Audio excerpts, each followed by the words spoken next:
On a hot August day, Sussex EVs attended the Waldron Classic Car and Motorcycle Show. We decided to use the opportunity to find out a bit more about some of our members. This time we chat to Richard Blakey, a Sussex EVs member, working in the medical profession, and also he spent some time working at Brands Hatch. He starts by telling us his EV history. Back in 2019 I took my pension and wanted to treat myself to a nice car. At that stage I was driving Volvos and actually ended up buying a Volvo XC60 T8, so a hybrid. And initially loved the power, 400 horsepower, amazing vehicle.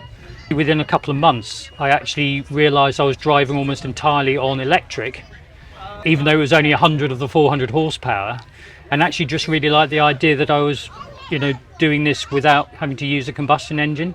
After a couple of years realised it wasn't really a very sensible way of lugging around a great huge petrol engine, and so when I felt I could afford it I changed from the Volvo to the Kia Niro.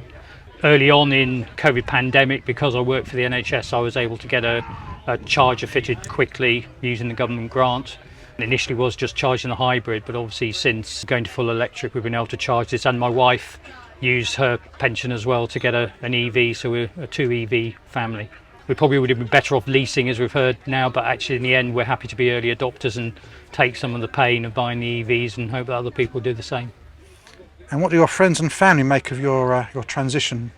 They, like a lot of other people, read a lot of things that maybe aren't the entire truth, but recently had a very long journey with my father on the Isle of Wight, having to go up to the Midlands and back in a day. And I think he was quite taken aback, as that, unlike everything he'd read, that actually the charging was really straightforward, and it was the stopping and needing to go to the loo and things was much more complicated than the actual charging. So I think he gets it. He very quietly, I think, approves and understands it, but at the moment the rest of the family will carry on driving their ICE vehicles. But they are good value used if you're happy to buy one that's maybe 3 or 4 years old. I think it's coming, and I think that certainly my sister, as she can do a sacrifice scheme, she works for the NHS as well and is certainly looking at buying an MG. I think she's quite interested in, so certainly potential that she might think about that.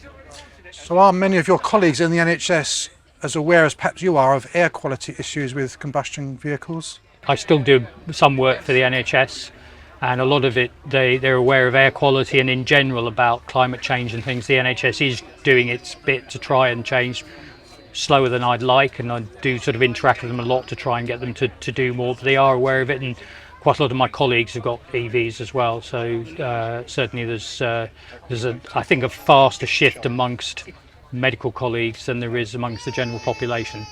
And probably particularly for those that live in inner city type areas with higher levels of particulate pollution. I guess GPs in that area will learn from the NHS that there are special problems or factors there. Yeah, I think certainly with very sad events involving deaths from air pollution and things, I think it has been a big issue. The other thing is within family, so I've got my sister's son is actually working for a year in London on air pollution. He's been seconded from Southampton Council to work on air pollution, so he's very aware of what's going on. So they live outside the city, but he works in the city on air pollution, so he's certainly aware of it. Well, I guess he'll be up to speed on all the ULEZ arrangements, and yeah. Is that part of what he's monitoring, measuring? It is, and obviously great complications with regard to sort of media information and things, I think is one of the big parts of that, and having to deal with that. I think that's one of the more complicated things in producing the data as quickly as possible so that they can say why it's important to do it, even though there is obviously a lot of pushback politically about it. Certainly the PM 2.5, I think, in particular, and PM10, but having watched recently an interview with a respiratory consultant from London and hearing a lot of the issues about the particulates, and probably means that historically we've had things like wood burning stoves, and understanding about that's really not very good for you at all. So we've got solar at home, we've got battery storage, infrared heaters, and we're just gradually moving as much as we can away from using anything that we have to burn to try and power our lives. Tell me about your latest EV, which just happens to be just a few inches away. Did a lot of looking around for what met my needs. So size-wise, I didn't need anything enormous, but now with grown-up offspring, we just needed something that we could use and enough room to go on holiday with suitcases and things. Really wasn't too worried about charging speeds. This doesn't charge particularly fast. I think peak is only about 80, but as 95% plus of our charging's done at home on a 7 kilowatt charger. Makes no difference to us. And on a recent journey down to Cornwall and back, so 620 miles, didn't need anything more than 80 kilowatt charging. And now that you can access the Tesla superchargers down at Stonehenge and down near Exeter, by the time I'd gone in and gone to the loo and got myself a cup of coffee, by the time I got back I'd added enough miles to carry on the journey before I needed to stop again for another loo stop and a cup of coffee.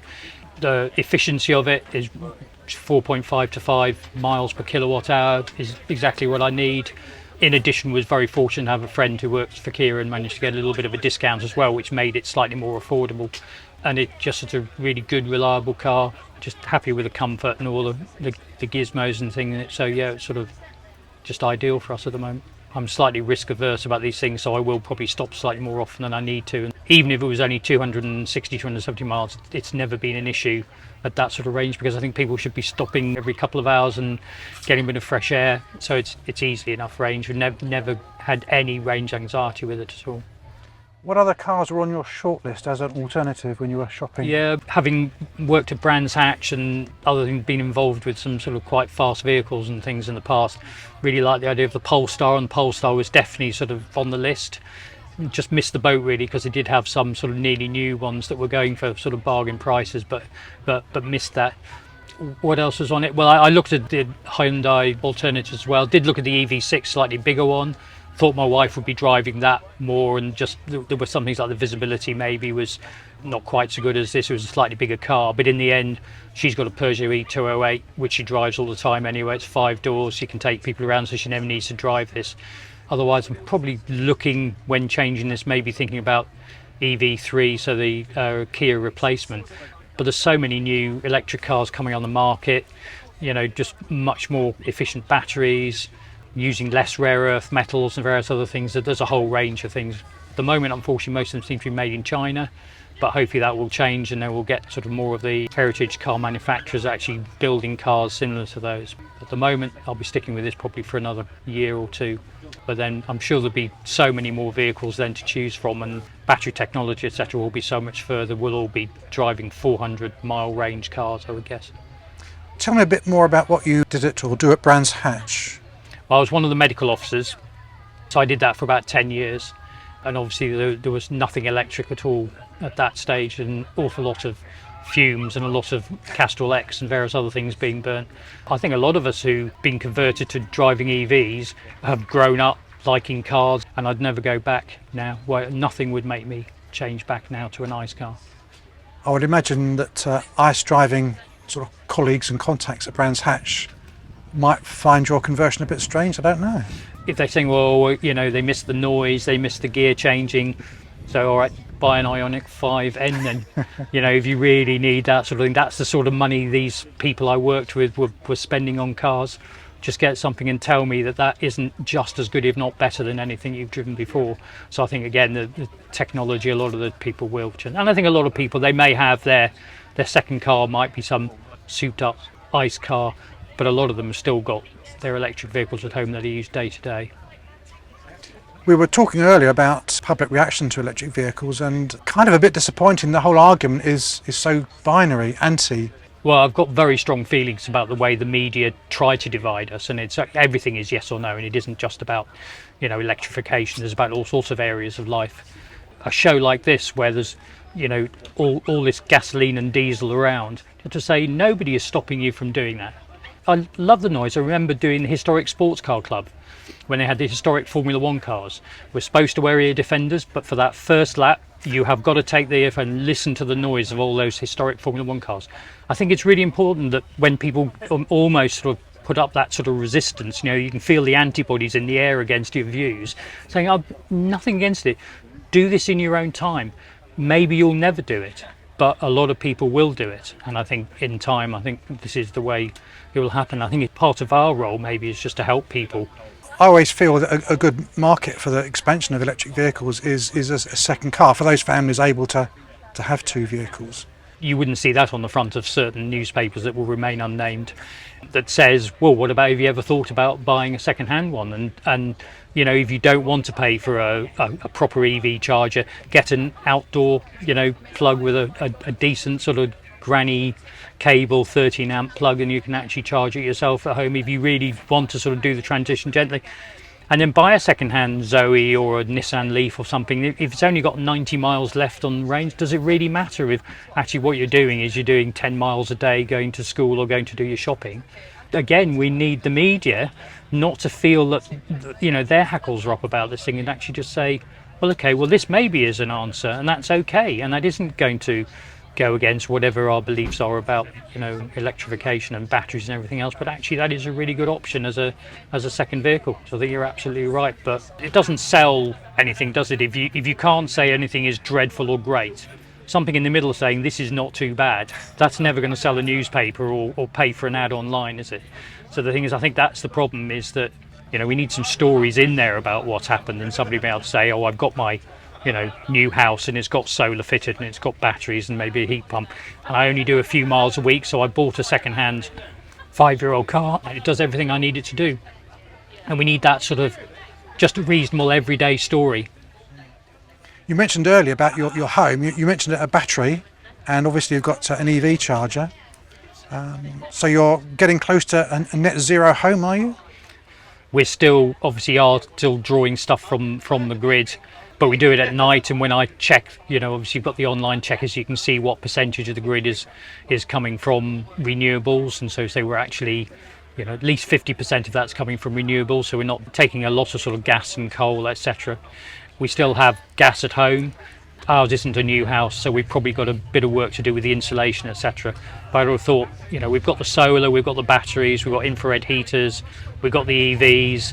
The next thing will probably be, not this coming winter, but next winter, is to go. And hopefully by then, I'm just hoping that the government will open up the grants to include air-to-air, because with climate change, you know, which we do have to talk about, is that we're going to need air cooling as well as air heating, and I think the ability to be able to get a grant to get air-to-air heat pump would actually, I mean, that would be a game changer, I think, for us.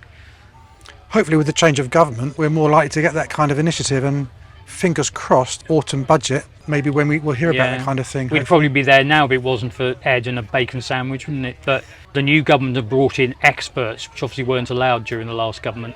But I have trust, you know, the best years of working in the NHS were under the previous Labour government. And I just have a hope that even if there is no money, that somehow just having that sort of impetus to change things will actually mean that we'll be able to move everything more towards, not just about EVs, but people don't want EVs, just things like home energies and solutions to actually help them. And it will, you know, it protects us, it gives us energy security, which means that, you know, whatever happens in Ukraine or something else happens in the Middle East, we need to be protected as an island from that sort of instability. And obviously being able to produce your own energy, having local grids, is going to be part of the answer to actually, it's not the whole answer, like EVs aren't the whole answer, they're just part of the story. But hopefully with all of that we can actually just make ourselves more secure and end up, you know, saving people hopefully quite a lot of money. Richard Blakey, thank you very much indeed for your time, much obliged. My pleasure.